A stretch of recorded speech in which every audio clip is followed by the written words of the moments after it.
Baahubali 2 release date దగ్గర పడుతున్న కొద్దీ అభిమానుల్లో ఎగ్జైట్మెంట్ పెరిగిపోతుంది.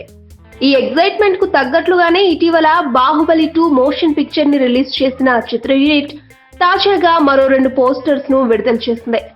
అలానే ఈ నెల 16న థియేట్రికల్ ట్రైలర్ ని కూడా విడుదల చేయనున్నట్లు ప్రకటించింది. ఎంతో క్లారిటీతో ఉండే జక్కన్న బాహుబలి 2 విషయంలో మాత్రం కాస్త తికమక పడుతున్నాడట.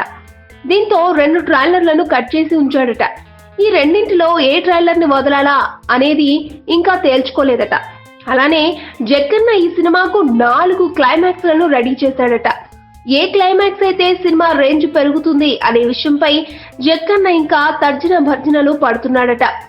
ఒక్కో భాషలో ఒక్కో క్లైమాక్స్ ని ఫిక్స్ చేసే ప్లాన్ లో కూడా ఉన్నాడట. అప్పుడు ఇతర భాషల క్లైమాక్స్ ఎలా ఉందోనని ఆసక్తితో ఆ సినిమాలను కూడా అభిమానులు చూస్తారని అభిప్రాయపడుతున్నాడట. మరి ఫైనల్ గా ఏ క్లైమాక్స్ ని వదులుతాడో లేక కన్ఫ్యూజన్ లో పడి ఒక్కో భాషలో ఒక్కో క్లైమాక్స్ ని వదులుతాడో చూడాలి. మరి ఈ వీడియోపై మీ విలువైన కామెంట్స్ ని మాతో షేర్ చేసుకోండి. అండ్ ఇంకో విషయం, సబ్స్క్రైబ్ చేయడం మర్చిపోకండి.